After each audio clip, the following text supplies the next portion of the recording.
Bismillahirrahmanirrahim.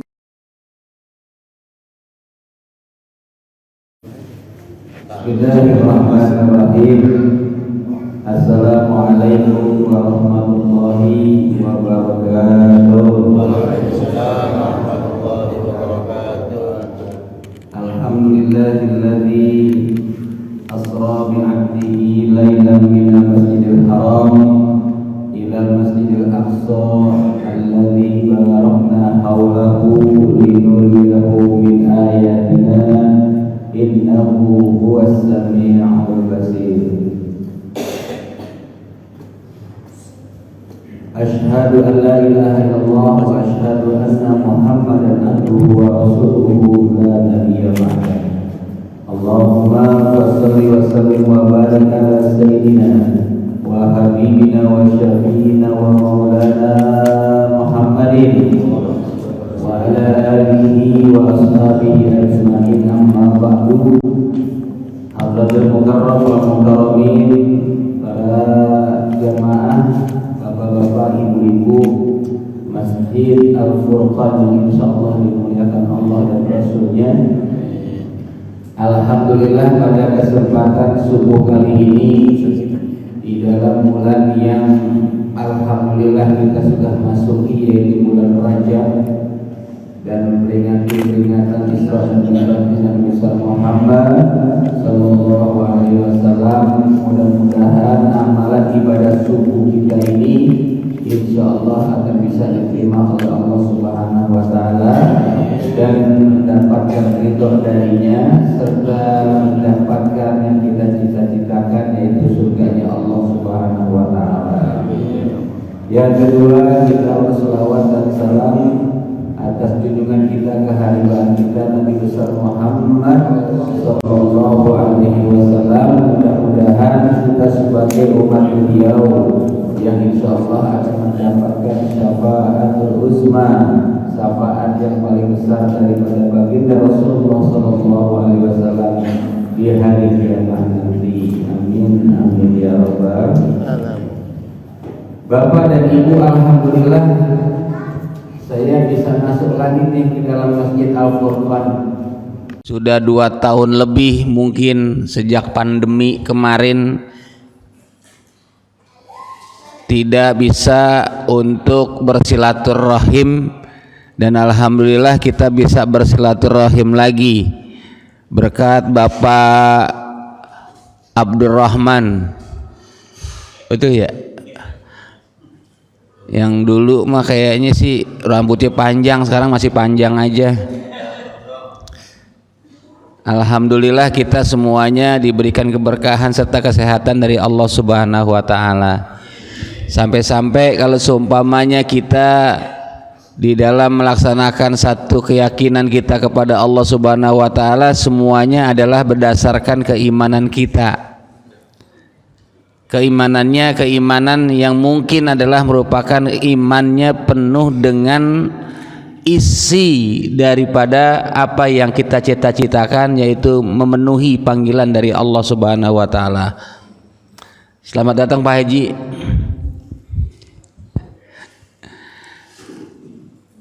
Berbicara tentang bulan Rajab. Rajab adalah merupakan bulan yang senantiasa dimuliakan oleh Allah dan Rasul-Nya.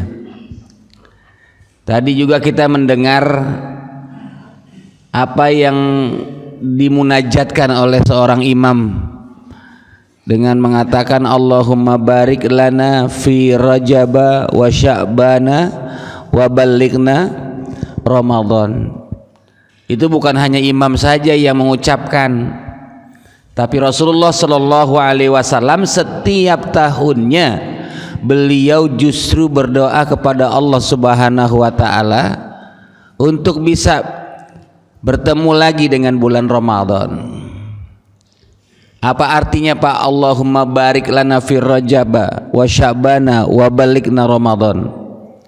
Ya Allah, berikanlah keberkahan di dalam bulan Rajab dan Sya'ban, dan pertemukan kami di dalam bulan Ramadan. Artinya apa? Bahwa di dalam bulan Rajab ini mempunyai kesinambungan antara 3 bulan tersebut. Nabi mengatakan Rajab, Sya'ban, Ramadan. Rajab ini adalah merupakan bulan yang kalau seumpamanya diartikan secara etimologi, secara bahasa adalah untuk tazkiyatul qalbi. Tazkiyah artinya adalah membersihkan hati. Kenapa Pak kok manusia harus membersihkan hati? Karena namanya manusia hatinya itu kebanyakan hasutnya, banyak sombongnya, banyak riyaknya. Ada nggak manusia yang kadang-kadang kalau seumpamanya kita lihat kayaknya nggak pernah sombong tuh orang? Nggak ada. Pasti ada sombongnya. Orang kaya sombong nggak? Bu, ya dia bengong semua ini. Pak, orang kaya sombong nggak? Kadang-kadang. Yang miskin aja sombong, Pak. Belagu banget. Lagunya sepak. Kalau orang Betawi sebutnya sepak. Lagunya konyol. Nah, banyak juga orang yang punya ilmu juga sombong. Artinya apa? Bahwa manusia ini nggak lepas daripada kesombongan.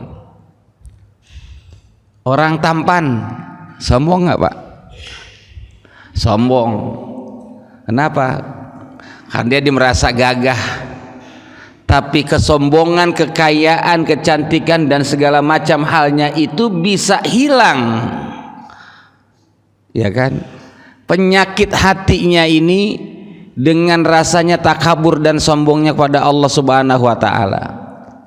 Hanya Allah lah yang merasakan, yang mempunyai satu zat yang paling sombong. Hanya Allah lah zat yang maha kaya, maha Allah yang semuanya. Makanya pantas kalau seumpamanya di dalam hadis qudsi dikatakan at-takabbur libasun li. Sombong itu pakaian aku, bukan pakaian engkau semuanya. Orang kaya paling berapa tahun kayaknya? Orang keren, orang ganteng berapa sih lamanya kalau seumpamanya dia itu dikatakan paling ganteng? Sekarang saya tanya Pak, kalau orang ganteng, orang cantik dah. Orang cantik kalau seumpamanya nongkrong di mall umurnya masih 40 tahun atau 35 tahun, pakai pakaian yang hebat banget, yang sangat ketat, kira-kira orang masih nanya gak? Banyak yang nanya gak itu? Wah ilah cantik banget tuh orang ya. Iya. Coba umurnya 75 sama 80 tahun kalau nongkrong di mall, banyak yang ngomong Pak kagak? Banyak yang ngomong, yang nanya juga banyak. Cuma nyumpahin. Tuh orang nggak tahu diri amat ya. Udah tua masih nongkrong baik di mall. Artinya apa? Nggak akan ada sempurnanya manusia. Tapi kalau Allah, maka pantaslah kalau di dalam surat Al-Isra hanya satu-satunya ayat yang Allah menempatkan dengan kata subhana. Di dalam surat-surat yang lainnya nggak ada Pak. Ada dalam surat Yasin. Apa enggak surat Yasin? Subhanalladzi khalaqal azwaja. Enggak ada yang hafal kayaknya Pak. Ya karena sering baca Yasin tapi enggak hafal. Adanya di apa? Di pertengahan sampai pengen di akhir. Tapi Allah Subhanahu wa taala menempatkan hanya satu-satunya surat dengan kata subhana dalam surat Al-Isra. Kenapa? Karena untuk menafikan bagi orang-orang kafir yang Quraisy yang pada waktu itu tidak percaya dengan keberangkatan Nabi Muhammad SAW dari Masjidil Haram ke Masjidil Aqsa. Inilah yang namanya bertambahnya keimanan kita kepada Allah Subhanahu wa taala. Kadang-kadang keimanan yazidu wa yanqus, bertambah dan berkurang, tapi kebanyakan kurangnya ketimbang bertambahnya. Kenapa? Karena kalau seumpamanya bertambahnya ini berdasarkan dengan keyakinan kita. Sesuatu hal yang gaib bisa dikatakan berdasarkan keimanan. Makanya perlunya ilmu. Perlunya ilmu di sinilah akhirnya apa? Supaya kita termasuk orang yang bisa menambah iman dengan keyakinan kepada Allah Subhanahu wa taala. Dengan ilmu kita bisa jadi pintar, dengan ilmu kita bisa jadi pandai. Yang tadinya sholat belum jadi apa-apa, dengan adanya tambahnya ilmu, alhamdulillah insya Allah kita akan bisa menambahkan keimanan kita kepada Allah Subhanahu wa taala. Sesuatu hal yang gaib wajib kita percaya. Betul. Contoh, saya tanya kepada bapak-bapak,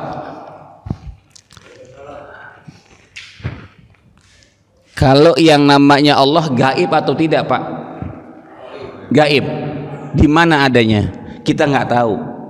Tapi Allah mengatakan dalam surat Al-Ikhlas, "Qul huwallahu ahad." Katakanlah bahwa sesungguhnya Tuhan itu, Allah itu adalah satu. Tetapi wujud daripada keberadaan Allah Subhanahu wa taala ada dalam diri kita. Mana contohnya, Pak? Lihat aja.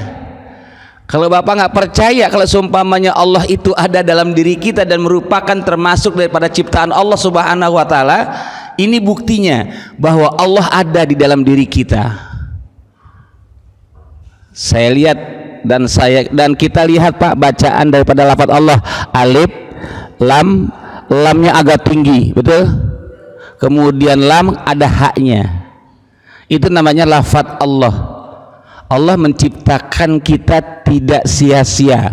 Berarti kalau seumpamanya Allah ciptakan diri kita secara tidak langsung, wajib untuk bersyukur kepada Allah Subhanahu wa taala. Contohnya mana, Pak? Di wajah kita. Saya buka peci dikit biar kelihatan tuanya. Ada tua, oh, muda ya? Ya. Nih, Pak. Lafaz Allah, min manabitis sya'ri ilal lihyah, dari tempat tumbuhnya rambut sampai jenggot. Ini batasan nih, batasan wajah kita. Ya, makanya di sini agak tinggi. Kemudian antara sisi baiknya dan sisi jeleknya ada nih, sebelah kanan dan sebelah kiri. Kemudian lafaz alifnya apa? Huruf alifnya yang mana? Huruf alifnya adalah yang ada di kuping kita. Ini alif. Kemudian digambarkan lagi batasannya ke wajah kita sampai ke atas. Kemudian lam ada haknya. Ini lafaz Allah ada di wajah kita. Makanya manusia ketika pada waktu itu dia berdandan wajib untuk istilahnya berdoa kepada Allah Subhanahu wa taala dengan doa Allahumma ahsin khalqi fa hasin khuluqi.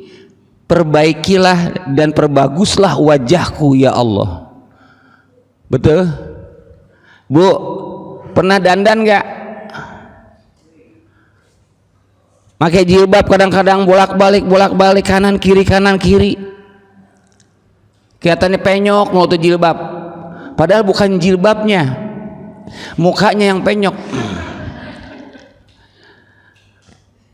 Kok kadang-kadang saya dandan biasa-biasa aja Ustadz, tapi kalau seumpamanya berdoa, saya waktu dandan berdoa banyak aja orang yang merhatiin saya. Itulah yang namanya manusia, bahwa wajib untuk bersyukur dengan Allah Subhanahu wa taala. Kita wajib untuk bisa bersujud kepada Allah karena Allah sudah menciptakan wajah kita dengan sebaik-sebaiknya. The perfect person, sebaik-baiknya dan sempurna-sempurnanya manusia adalah dia yang sujud kepada Allah Subhanahu. Lafaz Allah emang ada lagi pada dalam diri kita? Ada. Mana contohnya? Ini dia jari kita. Jari kita semuanya ini adalah yang tengah paling tinggi, Pak. Nggak ada yang bogel, nggak ada yang kontet. Ini bertambah keimanan kita kepada Allah Subhanahu wa taala. Betul? Lam, alif sampai ke atas. Kalau kita pakai kapur diginikan, lafaz Allah ada dalam tangan kita. Nama-nama Allah pun ada. Di mana, Pak? Lihat aja. Ini ada 81 dan 18, semua manusia pasti ada hurufnya, ada angkanya. 81 dan 18 ditambahkan menjadi 99. 99 adalah merupakan Asmaul Husna.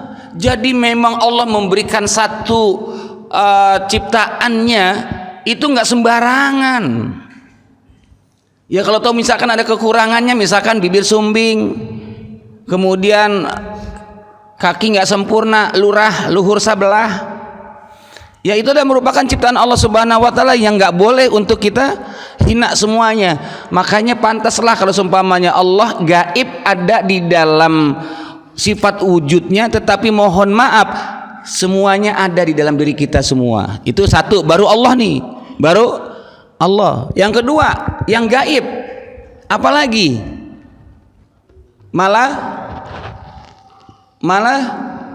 Malaikat. Ini nunduk begini ngerti apa ngantuk ini? Malaikat gaib gak Pak? Gaib. Ada yang bisa lihat malaikat nggak? Ada Bu. Siapa? Orang yang ketika pada waktu sakaratul maut dia bisa melihat malaikat. Kalau kita nggak bisa melihat malaikat, tapi orang yang sakaratul maut bisa melihat daripada malaikat tersebut. Makanya kalau ada orang yang sakaratul maut pengen cerita tentang malaikat nggak bakal bisa cerita. Kenapa? Udah mati duluan di sini, ya kan? Makanya kalau bapak-bapak melihat orang yang ketika pada waktu sakitnya dia memanggil-manggil begini nih Pak, ini tangannya nih, ya manggil-manggil tangannya begini nih, karena di dalam kitab jenazah dikatakan orang yang akan meninggal dunia sakaratul maut tanda-tandanya ada berbagai macam, salah satunya seperti ini, dia manggil-manggil begini, ini berarti dia apa? Itu akan dijemput oleh malaikat. Kalau yang benar-benar sakitnya sakit parah, makanya bapak-bapak nggak boleh begini sembarangan. Berhentiin apa namanya nih? Berhentiin bis atau berhentiin angkot. Disangkain, wah itu orang kelihatan tuh. Kenapa? Itu pasti akan mati. Padahal lagi berhentiin bis. Ya, itu tanda-tandanya. Nah, malaikat yang bisa dilihat oleh orang yang sakaratul maut itu ada. Tetapi kita yang masih hidup, surga neraka, menambahkan keyakinan kita kepada Allah Subhanahu wa taala untuk bertambahnya dengan keimanan kita kepada Allah. Kenapa? Karena yang diceritakan di dalam kitab Al-Qur'an bahwa surga itu seperti ini. Wah, enaklah pokoknya, ada air susu yang mengalir, ada bidadari, ada semua. Wah Allah, itu adalah merupakan ciptaan Allah, tapi mohon maaf, itu hanya merupakan gambaran kita yang ada dalam Al-Quran. Tetapi buktinya bahwa yang namanya surga itu melebihi dengan apa yang tertera dalam Al-Quran. Yakin kita? Betul? Neraka, oh jangan ngomongin orang dah. Kenapa? Ntar dipotong lo lidah lo. Jangan inilah berjinan nanti begini-gini. Allahu Akbar. Itu semuanya adalah merupakan cerita yang ada dalam Al-Quran. Tetapi nanti proses daripada nerakanya itu melebihi dengan apa yang ada dalam Al-Quran. Itu menambahkan keyakinan kita. Bertambahnya iman dengan segala macam ilmu pengetahuan yang kita belajar setiap harinya, itu ilmu. Yang kedua adalah dengan pengajian ini. Ini udah ada makanan nih pagi-pagi begini. Subhanallahu Akbar. Kapan masaknya itu ya?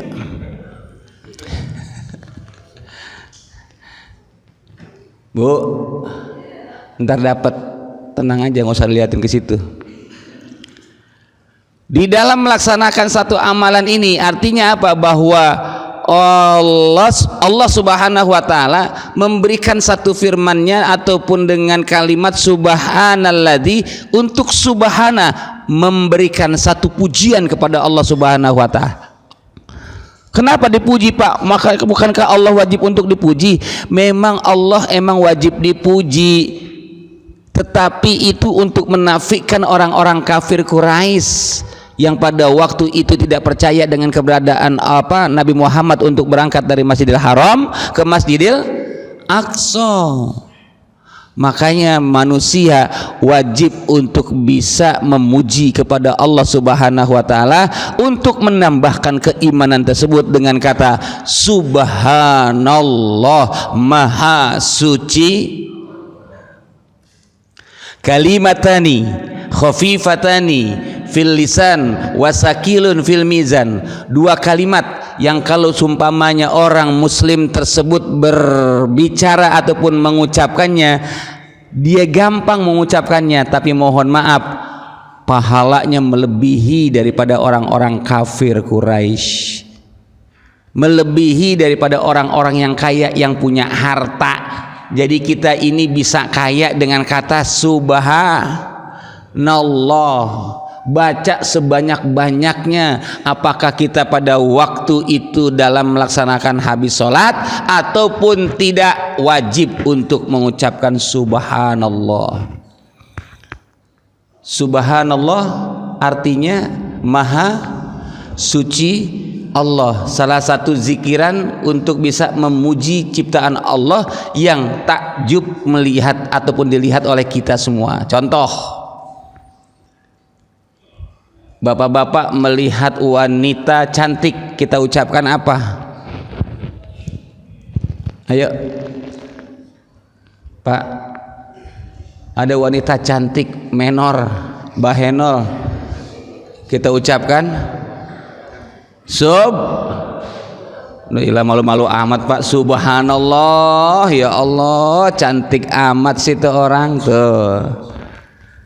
Kenapa melihatnya cantik? Karena beda sama istri kita di rumah. Istri kita di rumah bawaannya demek mulu, ya, baunya bau autan. Kalau di luar kita lihat lebih cantik, kita ucapkan subhanallah. Udah cantik pakaiannya, roknya tinggi lagi Pak, sampai setengah paha, kita ucapkan astagfirullahaladzim. Subhanallah aja, jangan astagfirullahaladzim. Astagfirullahaladzim tapi matanya begini nih, astagfirullahaladzim. Subhanallah, maha suci Allah. Kadang-kadang Pak untuk menempatkan kata-kata ini Pak, zikir ini kadang-kadang suka enggak relevan dengan kenyataan. Kita bagus Pak ngucapin orang yang ketika pada waktu itu kita ngelihat nih, kita lihat orang yang jalannya enggak sempurna Pak, ya jalannya enggak sempurna, kita ucapin astagfirullahaladzim. Itu orang jalannya, jangan astagfirullah, kita ucapin subhanallah. Karena takjub kita melihat seseorang tersebut, bukan karena kekurangannya, tetapi itulah ciptaan Allah subhanahu wa ta'ala. Bertambahnya iman kita dengan zikir kepada Allah subhanahu.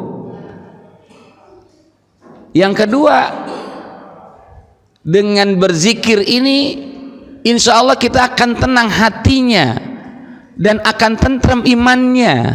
Betul nggak Pak? Saya tanya, orang kaya zikir sama orang miskin zikir, enakan mana?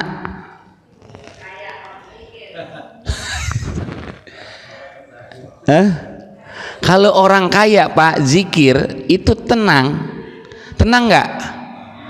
Orang miskin zikir tenang nggak? Tenang. Kata siapa nggak tenang?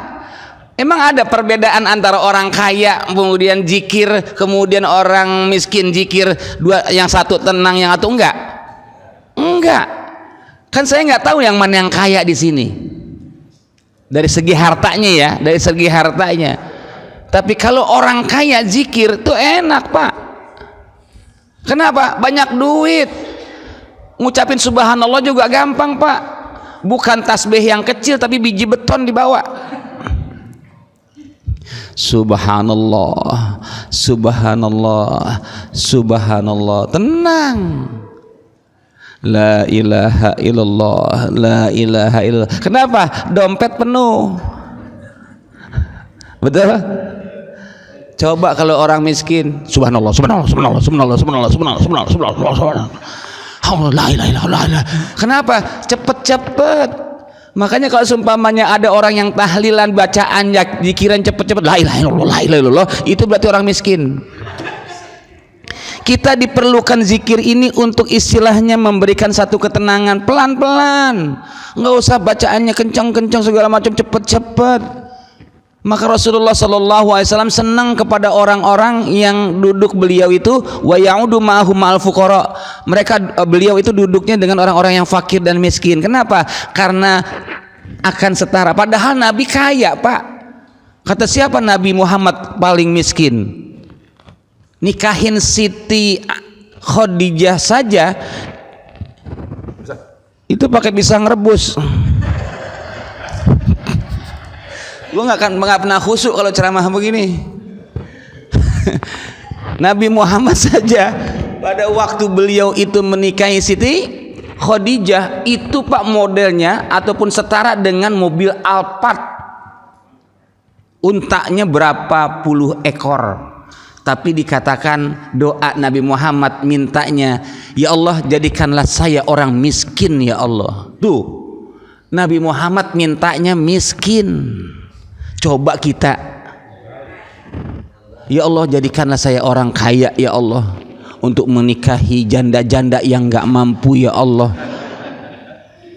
Nikahinnya begitu, doanya begitu. Padahal mohon maaf banget. Rasulullah SAW kalau dipanggil sama orang-orang miskin, beliau itu paling cepat, Pak, datangnya. Kalau kita kan kebalikannya, dipanggil sama orang miskin tahlilannya cepet, udah la doang, ilallah nggak ada, ya kan? Ilaha illallah. Kalau sumpahnya dipanggil sama orang kaya, la ilaha illallahnya sampai 1000 kali, la ilaha illallah, la ilaha illallah.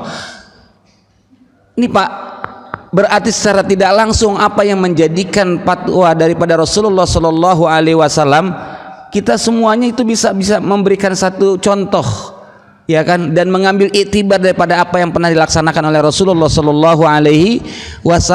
Zikirnya pelan-pelan aja, nggak usah kencang.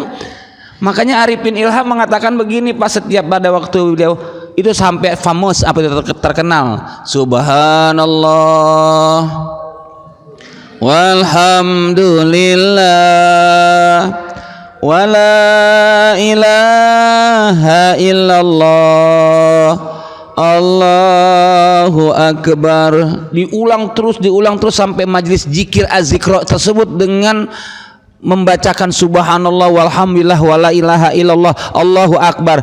Itu artinya mananya apa? Untuk menambahkan keyakinan keimanan kita kepada Allah Subhanahu wa ta'ala. Semakin kita cinta kepada Allah, semakin kita termasuk orang-orang yang kuat di hadapan Allah Subhanahu wa ta'ala.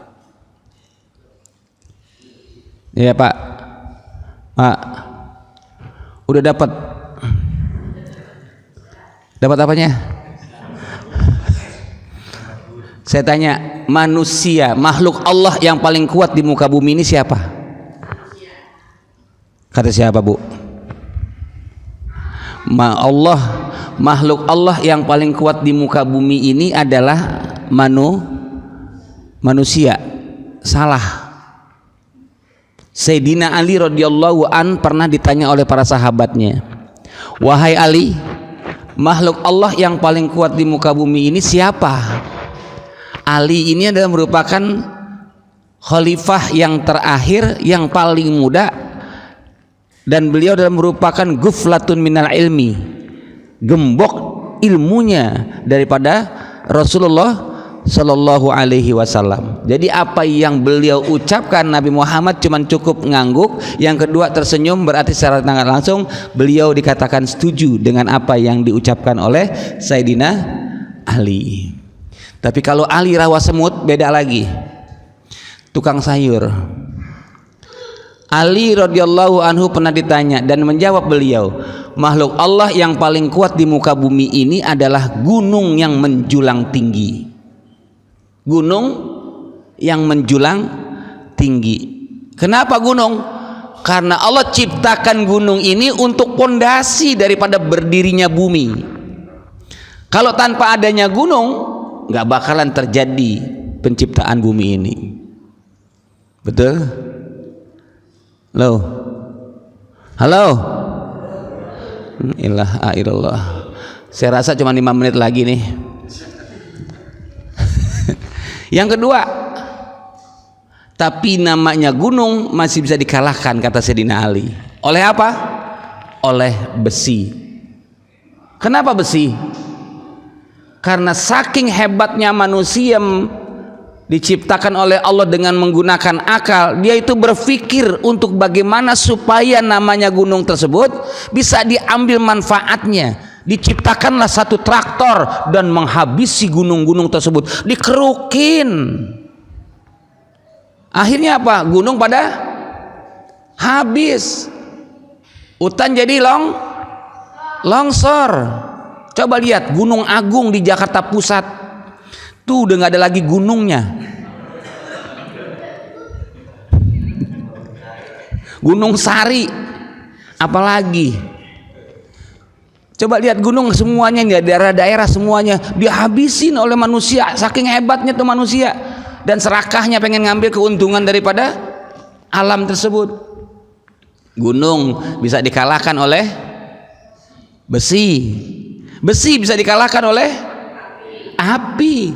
Sepanjang-panjangnya besi, kalau datang ke tukang las, penyok, habis. Tuh hebatnya tukang las tuh. Ada nggak tukang las? Tukang las itu berhubungan dengan api, dan api pun masih bisa dikalahkan kata Sayyidina Ali. Oleh apa? Saking hebatnya manusia. Kalau bapak lagi marah-marah nih bu, berapi-api dia marahnya, ibu cukup ngambil apa? Ngambil air, bukan diguyur. Ngambil air itu artinya apa? Kalau bapak lagi marah di depan ibu, ibu ambil air wudhu. Jangan salah ngartiin. Kata Ustadz Komar, kalau seumpamanya bapak lagi marah berapi-api, ambil air, siram. Saya nanti dicari sama bapaknya. Berwudhu. Air Jun bisa dikalahkan oleh apa? Oleh angin. Di Margahayu hujan, Mutiara Gading enggak. Betul ya? Di Pengasinan hujan, di sini Mutiara Gading banjir. Di sini cuman itu namanya apa? Ngikutin daripada arah anginnya. Angin bisa dikalahkan oleh apa? Yang bisa jawab saya kasih pisang rebus. Ayo di apa? Nggak ada. Angin bisa dikalahkan oleh manusia. Saking hebatnya manusia bisa nahan angin ketika sholat. Sudah tahiyat akhir, at-tahiyatul mubarakatus sholawatut thayyib, ya Allahu akbar, pengen lagi nih, pengen kentut lagi nih. Imam lama lagi bacaan nih, asyhadu alla ilaha illallah. Perut ngegelebuk, apa ngegelebuk itu? Melebek. Innaka hamidum majid. Ditahan-tahan tuh. Assalamualaikum. Assalamualaikum. Terus keluar juga pak. Mohon maaf ini, saking hebatnya manusia bisa nahan. Betul? Ini kalau ada yang duduknya nggak tenang, kalau lagi ngaji begini duduknya kesono kemari, berarti kita pengen keluar angin. Cuman dia bisa nahan. Ujung-ujungnya keluar paling cuman angin bisa dikalahkan oleh manusia pun bisa dikalahkan oleh apa? Udah tenang dah, kalau udah pakan pisang rebus mah bodoh amat Ustadz mau ngomong apa kayak. Iya kan? Manusia bisa dikalahkan oleh angin. Angin pun bisa dikalahkan angin bisa dikalahkan oleh manusia pun bisa dikalahkan oleh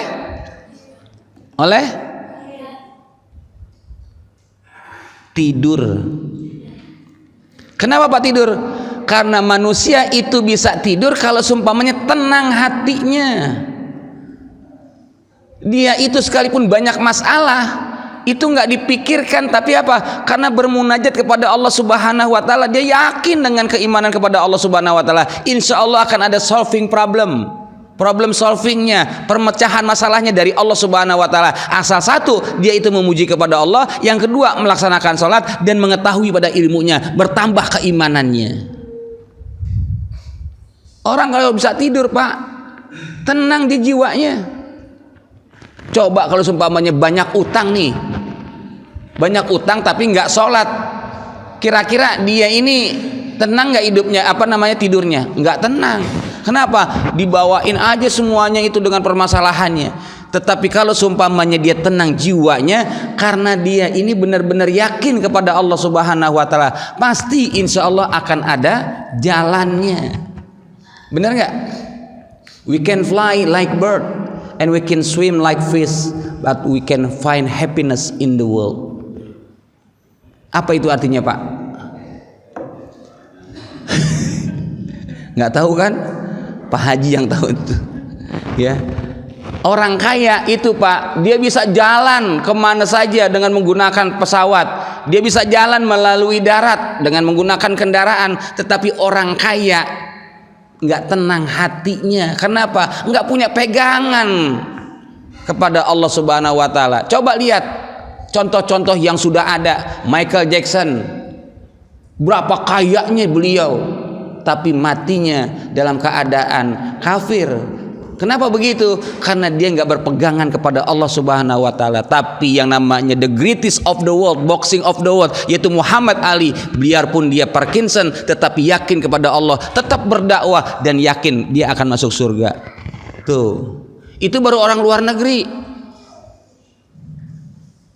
Contoh lagi pada siapa lagi? Kepada orang-orang sahabat-sahabat kita, subhanallah, bertambah keimanannya dengan meyakini kepada Allah dan Rasulnya. Makanya Bapak harus yakin dengan keberadaan Allah dan Rasul, dan jangan sampai kita lupa sholat untuk memberikan satu tempat keyakinan kita kepada Allah Subhanahu wa ta'ala. Dan insya Allah sholat kita ini akan diperhitungkan oleh Allah Subhanahu wa ta'ala untuk menambahkan keimanan kita kepadanya. Amin ya robbal. Tapi sholat jangan hanya menggugurkan kewajiban. Kalau anak kecil begini menggugurkan kewajiban, pantas sholatnya begini, Allahu Akbar, nggak lihat kanan kiri, wajar dia mah menggugurkan kewajiban dan dia belum akil balik. Tapi kalau bapak-bapak, ibu-ibu yang sudah tua sepuh begini, bukan akil balik lagi, akil buluk. Akil buluk. Buluk itu artinya balighun, balighani, buluk, jamak taksir. Bukan sekedar menggugurkan kewajiban, tapi bagaimana mendirikan sholat. Ketika seorang imam mengatakan dan melafadzkan Allahu Akbar, maka secara nggak langsung kita mengikuti imam tersebut dengan Allahu Akbar dengan penuh kekhusyuan dan ketawaduan kepada Allah. Jangan kesel. Imam baca surat Yasin kesel. Yasin, yang udah ngomong, ilaha illallah, lama ini mah. Ada yang begitu. Padahal cuma baca Yasin doang. Yasin, Allahu Akbar, la ilallah. Cuman doang awalnya doang, ya kan? Nah, nih dikit lagi kita masuk ke dalam bulan Ramadan. Mari kita giatkan daripada sholat sunnah taraweh. Jangan cuma cukup kita melaksanakan daripada puasanya doang. Kan yang puasa kan wajib, tarawehnya sunnah. Tapi mohon maaf, biarpun sunnah kan setahun sekali. Siapa tahu kita ini setelah daripada tahun ini kita sempurnakan taraweh dan puasa kita meninggal dunia, kan indah banget itu. Jangan baru pertama kali doang kita melaksanakan sholat sunnah taraweh, rame banget masjid di mana-mana. Betul nggak? Yang namanya sendal merek apa aja ada di luar. Iya. seminggu hilang. Kenapa? Ibu-ibunya bikin nastar.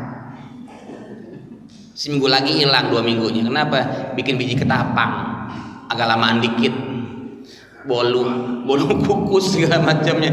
Allahu Akbar, akhirnya apa? Lama-lama hilang. Kalau saya berintrospeksi gini Pak, kalau ada masjid yang semakin hari semakin turun, berarti imannya itu belum begitu full kepada Allah. Kenapa? Yang dipikirinnya cuma lebaran doang.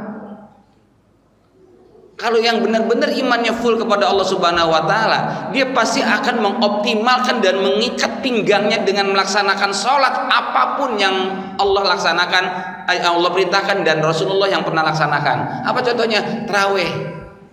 Memang Rasulullah enggak melaksanakan tarawih setiap harinya. Kenapa? Takut menjadikan kewajiban. Tapi kalau seumpamanya Rasulullah tidak melaksanakan sholat sunat tarawih di masjid, beliau sholatnya di rumah. Dan sahabat nggak ada yang tahu. Subhanallah tuh ya, nggak jadi kewajiban. Coba deh, saya introspeksinya gini aja. Oh mungkin juga nih yang kedua, imannya itu turun drastis. Yang kedua mungkin karena imamnya. Imamnya mungkin udah tua. Jadi jamaah pada mundur. Bener ya? Contohnya gini Pak, kata DKM ngomong begini, bapak-bapak mohon maaf hari ini yang jadi imam adalah Engkong Usman, yang 70 tahun, yang 70, ya ilaha illallah, ya lama ini mah ya. Ada orangnya, contoh doang ya, contoh. Engkong Usman, Allahu Akbar, alhamdulillah. Ya kata yang muda ya mati, gue udah mati ini mah. Alamin. Ngerokok dulu langsung lama ini, biarin aja deh Engkong Usman ini. Waladhdallin. Jamaah masih muda ngomongnya gini Pak, jawabnya amin. Ngapa kesel? Rukunya aja mas sujudnya bisa 15 menit. Yang darah tinggi bisa jatuh. Ya, mohon maaf. Ya kan? Kesel kita. Wajar sholat kita nggak bisa diterima oleh Allah Subhanahu wa taala. Kenapa? Karena kita ini kesel dan jamaah pada kabur semuanya. Besok yang tua-tua mundur dah. Tahu diri kenapa? Emang syaratnya sih yang paling tua di masjid, tapi kalau semua bacaannya begitu, keluar ganti yang muda. Tadi kayak Ustadz kan enak bacaannya kan, Sabbihisma rabbikal a'la, dilaguin segala macamnya enak. Tua DKM besok nih panggil lagi Ustaz. Kalau bisa mah jangan yang tua, kenapa? Tapi siapa? Yang mudaan dikit. Ya udah, yang cepetan ya. Iya. Panggil Ustaz yang cepetan, kecepatan. Alhamdulillahirabbil alamin arrahmanirrahim waladzallin amin. Rawa semut tuh biasa itu. Rawa semut al-hidayah cepet banget. Ya Allahu akbar. Ya kan, rukunya sujudnya dan nenek-nenek masih sujud aja. Orang-orang udah 2 rakaat, dia masih sujud aja. Ya Allah, serba salah Pak, emang Pak kita ya. Yang tua salah, yang muda ada usul. Ustaz, kalau bisa jangan panggil yang tua yang muda, kenapa? Yang suaranya enakan yang bagusan dikit suaranya katanya gitu. Yang mana? Yang kori-kori. Tahu sendiri kalau kori baca Quran dipanjangin. Bismillahirrahmanirrahim. Tata jamaah, lama lagi ini. Serba salah. Wajarlah kalau seumpamanya keimanan kita kepada Allah fullnya itu bulan Ramadan cuma di awal saja sholatnya, tapi di akhir pada itu hilang total semuanya. Makanya saya sarankan nih Masjid Al Furqon kalau bisa nyarter ustadz yang hafal Quran, yang suaranya bagus, biar konsisten jamaahnya melaksanakan sholat. Berani nggak bayar? Nggak ada yang berani. DKM mana DKM? Abdurrahman, cari ustadz yang kira-kira nih enak kayak suaranya. Ustadz, nih saya kasih 10 juta, yang penting ustadz di sini Ramadan. Kira-kira ustadz mau nggak? Hah? Mau. Nggak usah ceramah kemana-mana. Di sini ceramah sedikit, kecil bayarannya. Udah subuh-subuh capek-capek dari rumah ya nih 10 juta. Oke.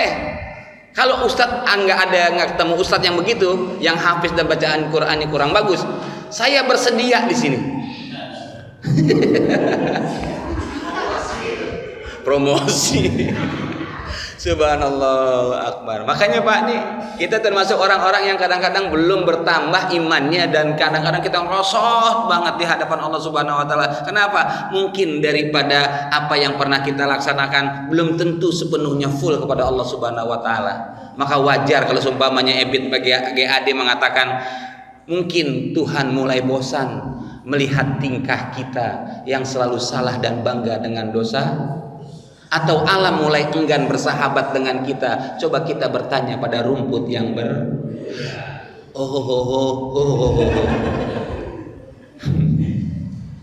mulai enak Pak Tuhan lihat kita sholat maksiat jalan. Abis ceramah ini, abis ngaji subuh ini, pasti ada yang ngomongin saya ini. Itu ustadz dari mana sih? Nggak usah dipanggil lagi lah, gitu. Ada aja ngomongin saya, betul. Kadang-kadang ngomongin tetangga, ngomongin suami, ngomongin istri. Ya Allahu Akbar, semuanya kesel Allah tuh ngeliatnya. Maksiat jalan terus. Tenang Bu, yang namanya ibadah kita itu nggak boleh diperlihatkan oleh orang lain, benar nggak? Pak. Inilah ilallah. Bapak kalau lagi habis tahajud jangan ngomong-ngomong ke orang. Tahajud nih nggak bisa tidur lagi nih, pagi ngumpul di pos ronda. Lu ngantuk amat? Iya gue semalam tahajud nih, sampai 22 rakaat. Siapa yang nanya? Bodoh amat.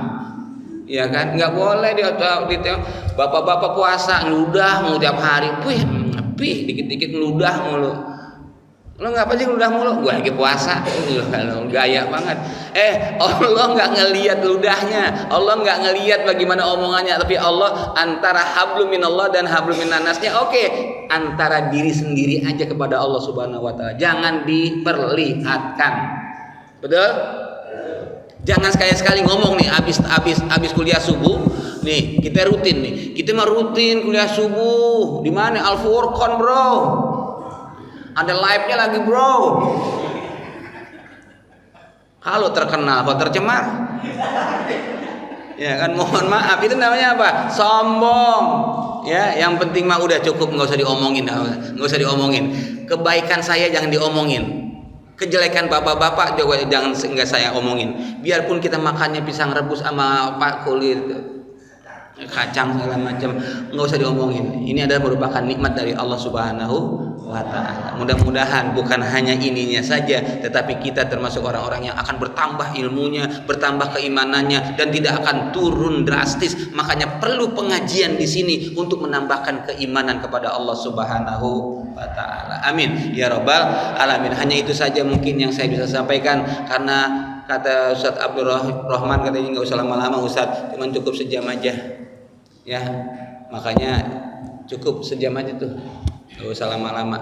Ke hutan panjang lewatnya kali Jiung, ada pantun, kalau ceramah jangan panjang-panjang, amplopnya udah kehitung. Upin Ipin pergi ke pasar, pasarnya ke Kalijati. Maafin kalau ada kata yang kasar, jangan simpan dalam hati. Pisang rebus, lontong dan kacang, insya Allah kita makan habis. Insya Allah kurang lebih mohon maaf. Mari kita berdoa kepada Allah Subhanahu wa taala, mudah-mudahan duduknya kita dalam majelis ilmu ini akan mendapatkan 10 kali kebajikan di hadapan Allah Subhanahu wa taala, dan langkah kita pun akan dihitung oleh Allah Subhanahu wa taala, dan makanannya pun semuanya akan dihitung oleh Allah Subhanahu wa taala. Apa contohnya? Dengan memapak daripada 2 gigitan. Dalam kitab Taklimu Taklim, makanan yang ada dalam satu pengajian itu jangan enggak dimakan, cukup 2 kali suapan saja. Kok 2 kali suapan Ustaz? Berarti masih ada sisanya. Bawa pulang. Insya Allah. Subhanakallahumma wa bihamdika asyhadu an la ilaha illa anta astaghfiruka wa atubu ilaik. Kurang lebih mohon maaf. Assalamualaikum warahmatullahi wabarakatuh.